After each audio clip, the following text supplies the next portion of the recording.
वानी कपूर जिन्होंने शुद्ध देसी रोमांस, बेफिक्रे एंड वार जैसी अमेजिंग मूवी करी थी, लोग क्यों उनके बारे में ज्यादा बात नहीं करते? क्यों वो बॉलीवुड से गायब सी हो गई हैं? यश राज प्रोडक्शन क्यों उन्हें अग्रेसिवली प्रमोट कर रहे हैं? एंड क्या वानी के इनिशियल ईयर में यश राज प्रोडक्शन ने उनका करियर ऑलमोस्ट डिस्ट्रॉय कर दिया था? क्या उन्हें बॉलीवुड में टाइपकास्ट कर दिया गया है? एंड क्यों उनकी प्लास्टिक सर्जरी के लिए उन्हें ट्रोल किया जाता है? So in this video we'll talk about Vaani Kapoor's career, her plastic surgery and her alleged affair with Aditya Chopra. तो वानी का बर्थ 23 अगस्त 1988 में हुआ था एंड वो एक मिडिल क्लास फैमिली से बिलोंग करती हैं। एंड बॉलीवुड में डेब्यू करने से पहले उन्होंने कुछ साल तक मॉडलिंग करी। तो वानी ने अपने करियर की शुरुआत 2013 की शुद्ध देसी रोमांस मूवी से करी। इसमें उनके अपोजिट सुशांत एंड परिणीति चोपड़ा थे। एंड इस मूवी में तीनों ही न्यू कमर थे। किसी ने एक मूवी तो किसी ने 2 मूवी करी थी, बट तीनों ने ही अपना अमेजिंग परफॉर्मेंस दी। शादी करोगे मुझसे? थप्पड़ खाओगे मुझसे? एंड ये मूवी बॉक्स ऑफिस में हिट रही। तो जो शुद्ध देसी रोमांस मूवी थी वो वानी को यश राज प्रोडक्शन की तरफ से ऑफर हुई थी एंड वानी ने उनके साथ 3 मूवी कॉन्ट्रैक्ट साइन कर लिया। 2014 में उन्होंने तमिल मूवी आहा कल्याणम करी, जो कि बैंड बाजा बारात मूवी का तमिल वर्जन रही है एंड ये मूवी फ्लॉप हो गई थी। फिर 2 साल बाद 2016 में उनकी बेफिक्रे मूवी आई। हम क्यों नहीं एक दूसरे को आई लव यू जैसी स्टूपिड बातें बोलेंगे? क्योंकि फिर सब इमोशनल हो जाता है और सेंटी हो जाता है और मस्ती का दी एंड हो जाता है। एंड इस मूवी के टाइम में वानी के फेस में कुछ चेंजेस देखने को मिले, तो लोगों ने सोचा कि वानी ने प्लास्टिक सर्जरी कराई है, जिसके लिए उन्हें ट्रोल किया गया। क्योंकि प्लास्टिक सर्जरी से पहले उनका फेस ब्यूटीफुल था, बट उनकी प्लास्टिक सर्जरी में भी खराब हो गई थी, जिसकी वजह से उनका फेस वियर्ड दिख रहा था। लोग तो ये तक बोलने लगे कि वानी मेल या ट्रांसजेंडर्स की तरह दिखती है। I mean it's her choice, क्योंकि प्लास्टिक सर्जरी कराना उनका खुद का डिसीजन था। But I think Bollywood beauty standard के चक्कर में काफी सारी एक्ट्रेसेस प्लास्टिक सर्जरी करा लेती हैं। इवन जो बॉलीवुड के इनसाइडर होते हैं वही न्यू कमर्स को इनसिक्योर फील कराते हैं। जैसे अनुष्का शर्मा, जिन्होंने अपनी फर्स्ट मूवी बैंड बाजा बारात से डेब्यू किया था, तो रानी ने एक इंटरव्यू में ये कमेंट पास किया। I remember seeing the audition and saying, you weren't the most prettiest girl. You weren't like, looking at you, I wouldn't say that you were drop dead gorgeous, but there was something in your performance, there's something in your personality that was so vibrant. यहाँ रानी अनुष्का की acting को praise तो कर रही है, but still उनके look की insult कर रही है। And you can clearly see कि इस इंटरव्यू में अनुष्का अनकंफर्टेबल लग रही है। इवन अनुष्का ने एक ओल्ड इंटरव्यू में बताया भी कि मूवी में डेब्यू से पहले वो खुद को ब्यूटीफुल समझती थी, बट आदित्य चोपड़ा या रानी के कॉमेंट के बाद उनमें इनसिक्योरिटी आ गई।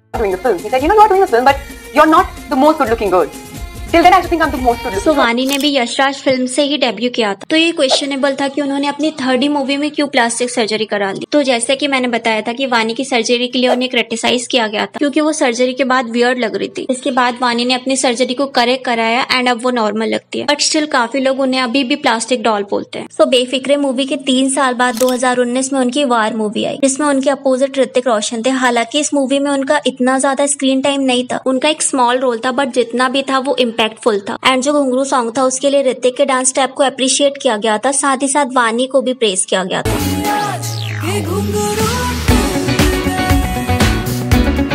फिर 2 साल बाद 2021 में वानी ने 2 मूवी करी, बॉयल बॉटम एंड चंडीगढ़ का आशिक, एंड ये दोनों ही मूवी फ्लॉप थी। तो जो चंडीगढ़ का आशिक मूवी थी उसमें वानी ने एक ट्रांस वुमेन का रोल प्ले किया था। चल मान लेते मुझे सेक्स चाहिए था, तुझे भी तो आया ना मजा।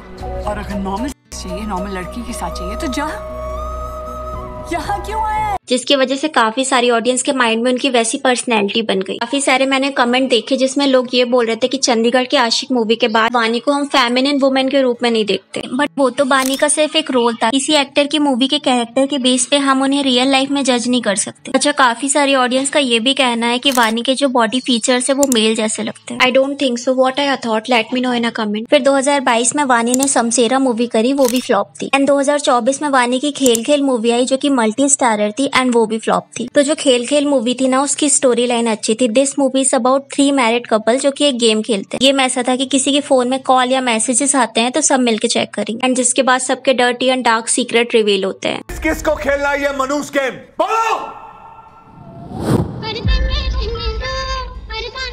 एंड आई थिंक इस मूवी से स्त्री 2 एंड वेदा का क्लैश नहीं होता तो ये मूवी इतनी बुरी तरीके से फ्लॉप तो नहीं होती। सो वानी का अगर हम करियर ग्राफ देखें तो उन्होंने पूरे करियर में अपने 9 ही मूवी करी हैं, जिसमें से उनकी 5 मूवी फ्लॉप रही हैं। अब आप लोग ये सोच रहे होंगे कि वानी ने अपने करियर में इतनी कम मूवी क्यों करी, तो इसका रीजन है यश राज फिल्म के साथ उनका contract. We all know Yash Raj production अपने हर एक्टर के साथ 3 मूवी कॉन्ट्रैक्ट साइन करता है, एंड जब तक वो कॉन्ट्रैक्ट कंप्लीट नहीं होता तब तक वो एक्टर किसी दूसरी मूवी में वर्क नहीं कर सकता। जैसे वानी की फर्स्ट मूवी शुद्ध देसी रोमांस एंड बेफिक्रे मूवी के बीच 3 साल का गैप था। 2014 में उनकी आहा कल्याण मूवी जरूर आई थी, वो भी यशराज प्रोडक्शन की थी, बट वो एक तमिल मूवी थी एंड फ्लॉप थी, सो वानी के लिए वो बेनिफिशियल नहीं थी। ऑल्सो वानी के Befikre movie and war movie के बीच भी 3 साल का गैप था। सो बेसिकली वानी के करियर के जो इनिशियल ईयर थे, जो सबसे इंपॉर्टेंट थे, वो वानी के यशराज प्रोडक्शन ने वेस्ट कर दिया, क्योंकि इस दौरान वानी अदर डायरेक्टर के साथ वर्क कर सकती थी, वर्सेटाइल रोल कर सकती थी। एंड अगर हम बॉलीवुड में एक्ट्रेसेस के करियर की बात करें तो 6-7 ईयर का तो मोस्टली एक्ट्रेसेस का करियर होता ही है। बहुत ही कम ऐसी एक्ट्रेसेस होती हैं जो बॉलीवुड में 10 या 20 साल तक सर्वाइव कर पाती है। एंड ये जो 3-3 साल का गैप था, इसकी वजह से ऑडियंस वानी को याद नहीं रख पाती थी। और अगर हम ये सोचे कि वानी यशराज के साथ अपना कॉन्ट्रैक्ट तोड़ती तो वो श्रद्धा एंड सुशांत सिंह राजपूत की तरह YRF से बैन कर दी जाती एंड फिर उनके ऊपर एक अनप्रोफेशनल एक्टर का टैग लग जाता, क्योंकि अगर कोई एक्टर बिग प्रोडक्शन कंपनी से अपना कॉन्ट्रैक्ट तोड़ता है तो अदर प्रोड्यूसर भी उस एक्टर को अपनी मूवी में लेने का रिस्क नहीं लेते, क्योंकि ये जो कंपनी होती है वो एक दूसरे से कनेक्टेड रहती है। एंड आपको याद ही होगा कि सुशांत सिंह राजपूत के साथ यही हुआ था। यशराज प्रोडक्शन से जब वो बैन हुए थे तो करण जौहर ने भी उनकी ड्राइव मूवी को OTT में रिलीज किया था, एंड जिसकी वजह से काफी सारे डायरेक्टर एंड प्रोड्यूसर उन्हें कास्ट करने से डर रहे थे, एंड इसका इन्वेस्टिगेशन भी हुआ था। परिणीति चोपड़ा की अगर हम बात करें तो परिणीति के साथ भी यशराज ने गैप करके मूवी करी थी, बट क्योंकि उनके पास प्रियंका का सपोर्ट था तो वो बॉलीवुड में सर्वाइव कर पाई, बट स्टिल अभी भी वो इररेलेवेंट ही है। शर्वरी के साथ भी यशराज ने यही किया। 2021 की बंटी एंड बबली मूवी के बाद सीधे उन्होंने उसे महाराज में स्पेशल अपीयरेंस दिया। अब देखो, ऐसा भी नहीं है कि यशराज प्रोडक्शन के ओनर आदित्य चोपड़ा ने वानी को बाद में प्रमोट नहीं किया, ऑफ कोर्स किया है। उन्होंने 2022 में वानी को रणवीर के अपोजिट शमशेरा मूवी ऑफर करी। इवन 9 में से 5 मूवी तो वानी ने YRF के साथ ही करी है। इवन 2025 में वानी की जो वेब सीरीज आने वाली है मंडाला मर्डर्स, वो भी यशराज प्रोडक्शन की तरफ से ही है। आपको याद होगा 2017 में वानी का एक म्यूजिक वीडियो भी आया था, मैं यार मनाना नहीं,